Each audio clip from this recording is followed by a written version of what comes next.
Hi there, and welcome to day one of this round of the Rebalancing Challenge. I'm so excited you're here. And we are actually kicking off this round of the Rebalancing Challenge with the number one request I got from the last challenge. So in the last challenge, we covered 5 different topics. They were really awesome, well received. But the number one piece of feedback I got is that people wanted to talk about a morning routine. And so I love this topic. I love my morning routine, but I didn't always. So I feel like I'm kind of perfect to talk about this. So I'm really going to break this up into 2 parts. So part 1 is going to be all about, if you're not a morning person, how to make becoming a morning person so that you can do a morning routine easier. And then part 2 is I'm going to break down different things that you can do during your morning routine once you get to the point where you can actually wake up and enjoy it. So like I said, I used to be a hardcore night person. I now, when I wake up in the morning, I am amazed that for years I resisted this because mornings are by far my favorite part of the day now. But like I said, I used to be a hardcore night person, never could have imagined waking up in the morning with energy and excitement, literally leap out of bed. In fact, at night, there's oftentimes I'm like, I need to hurry up and fall asleep so I can start my morning. So I hope you eventually feel this way as well, but it's okay if it takes you a while. It took me a while as well. So I first heard about morning routines and the importance of them, I think around 2018. And specifically, I was interested in them because most of the successful people in the world talk about their morning routine and how they set up their day for success. And I wanted to have the same thing. And so what I did when I decided I was going to start having a morning routine is I decided to give myself an hour. And so since I don't remember exactly what time I woke up, but I think I woke up alarm clock went off around 7 a.m. So I decided I'll just wake up at 6 a.m. And it was so hard. I think one of the things that I did well with that is I didn't hit snooze, but that was only out of respect for my husband. If I lived alone, I probably would have hit snooze multiple times and still woken up at 7 a.m. So what I would recommend, number one, is if you decide that you need more time in the morning to fit in a morning routine, then there's 2 things I would do. Don't start with what time you want to wake up. Start with what time you want to go to bed.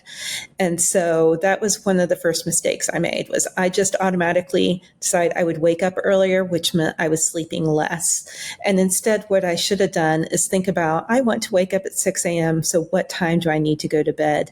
And then really focus on my bedtime routine in order to wake up in time in the mornings. So that's one of the things I wish I had done. The other thing that I wish I had done is instead of forcing my body to just jump back an hour, kind of like we do with daylight savings. This is not something where you have to start on a specific day like we do with daylight savings. And so I really wish that I had slowly moved back the time. So again, if you're not currently a morning person and you want to become a morning person, what I would do is instead of having the aim of waking up at 6 a.m., but I currently wake up at 7, instead of automatically jumping to changing my alarm clock to 6 a.m., I would move the alarm clock up in 5-minute increments. And so this could be your 5-minute challenge is tomorrow, set your alarm clock for 5 minutes earlier. So instead of 7 a.m., set it for 6:55. Next day, set it for 6:50. Next day, 6:45. And just slowly adjust your body into that earlier wake up time. But it's super important that you start off with the bedtime, getting that earlier. The other tip I want to give you, and this might be hard to hear, but I would recommend you wake up at the same time every day of the week, not just Monday through Friday. So this will help your body fully adjust to it. And it also ensures that you are getting enough sleep, that you are giving your body quality sleep in the evening, going to bed on time so that you don't have to play catch up in the mornings. And this was a game changer for me. I don't think I started doing that until probably 2020, but now I don't even use an alarm clock because my body knows to wake up between 5 a.m. and 6 a.m. And like I said, I wake up with energy and excited to start my day. So the other thing that I'm going to tell you about becoming a morning person, and this kind of transitions into what to do in the mornings, is that you really want to use the science behind human behavior to your advantage. And so you need a reason to be excited about waking up. And for everybody, this is going to be something different. For me these days, part of what I get so excited about is just the silence, the peacefulness, and having like quiet space to myself. So maybe that's going to be exciting enough for you to get up, or maybe it is like chasing after an exercise goal. Whatever it is, whatever motivates you to get out of bed, have that be your thing and set that as your first thing in the morning. And this will really help as well with becoming a morning person so that you can enjoy your morning routine. Okay, so let's now switch over to what to do in your morning routine. And there's tons and tons of information out on the internet about what to do and how to fill this time. And really, I would recommend picking what works best for you. But what I'm going to talk you through is the life SAVERS. SAVERS is actually an acronym. So this is the 6 items that consist of a morning routine. And this comes from the book Miracle Mornings. And so if you haven't read the book, I've heard great things. I personally haven't read it, but I will actually link it in this video. I have watched the Miracle Mornings movie, and so there is a free movie on YouTube that you can watch about it. And then also I've heard a lot of really good podcasts, including one that I just heard this week. So I'm going to link the podcast as well. So depending on how you like to get your information, feel free to check out any of those resources. But basically in the book, the author, Hal Elrod, really did a ton of research on what the most successful people do in their mornings. And he initially was just going to incorporate one, but he saw a theme of these 6 things coming up over and over again. And so he recommends doing all 6. And he talks about how you can do all 6 in literally a minute a day. So it's a little bit more than a 5-minute challenge if you decide to do that. It's a 6-minute challenge. Or you can do it in a longer period of time. So depending on what you have time for. So the 6 different categories all added together become an acronym, SAVERS. And so Hal refers to these as his life savers. So the very first S is silence. A is for affirmation, V is for visualization, E is for exercise, R is for reading, and then S is for scribing. So let's go through each of these. So like I said, S is for silence. And silence can be literally just sitting and enjoying the quietness. I probably wouldn't recommend making this your very first thing that you do. So you don't have to do these in order, but if you're not a morning person and you decide to get up early and then sit in silence, you're probably going to fall back asleep. So you might want to have this be your last thing. But it can be, like I said, just enjoying peace and quiet. This could also be a great time for meditation. This could be a great time for prayer. And so it's really just a time to get still and like set up your day in a peaceful way. So that's silence. Next one, affirmations. So a lot of people think that affirmations are kind of hokey and definitely are not effective. And actually the science shows that they can be effective. But a key thing with affirmations is they have to be true to you. So it would not be realistic for somebody who is in a ton of debt to say, like, I'm rich every day. So instead, what you want to say is, I'm committed to becoming rich. And so putting that commitment in front of it, in front of the thing that you want to have and create, makes it true.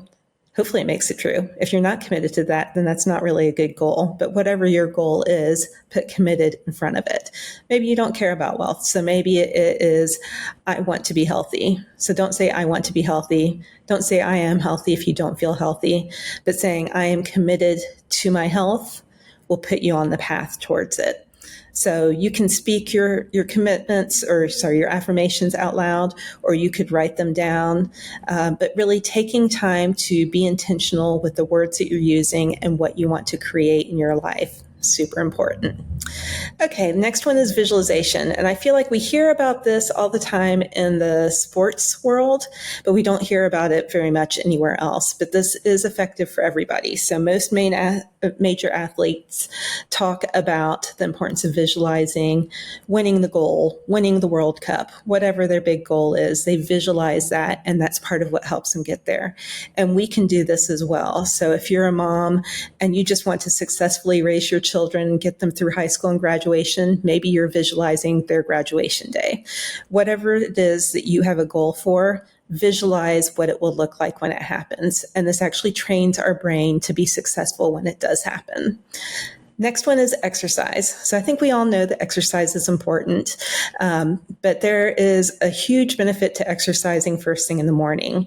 And that is that after you exercise, you actually get 13 hours of benefit. And so when you exercise in the morning, then during your waking hours, you're getting that benefit the whole day, which is just awesome, right? Why would you want to sleep through that? So it doesn't matter if it's just a minute of jumping jacks or if you want to commit a full hour to exercising, but doing some type of movement is so important first thing in the morning. And because I know most of the people doing this challenge are females 35 or older, I will mention as well, lifting weights is the best thing that you can do for your overall health, for your hormone health. Consider trying to do that a few times a week as well. Okay, R is for reading. And so this reading should not be for fiction. This should be a time to read either something spiritual. So if you're Christian, maybe that's reading the Bible, or some type of personal development book. So this is a time to read something that is going to improve your life. And take, again, a minute if that's all you have. Maybe it's reading a page of a personal development book. It doesn't have to be a lot of reading, but just reading a little bit of something that's going to help your life is going to have a huge impact, especially if you're doing it every day, 365 days a year. And then finally, the last one is scribing. And this is definitely a word that was used just to make sure that the acronym sounded good. So again, the acronym is SAVERS, but scribing is writing. And so this is any type of journaling. And so for me personally, the first thing that I do when I wake up is I have a gratitude journal and I write down 3 things that I'm grateful for that happened in the last 24 hours. But you could also use this time to just journal, like Dear Diary, here's what happened yesterday. Anytime that you are writing things and getting it out of your head, whether that's digital or on paper, it's going to clear your brain for space to focus on other things. And so this is a great practice to have in the mornings. So that's it. So your challenge, if you're not yet a morning person, is to figure out what time you need to go to bed and then set your alarm clock for 5 minutes earlier and work your way to that ideal wake up time. And then if you already are a morning person, pick at least one of these savers or try to do all of them in 6 minutes, but try to include something in your morning routine. And that's your goal for today. So thanks so much for watching.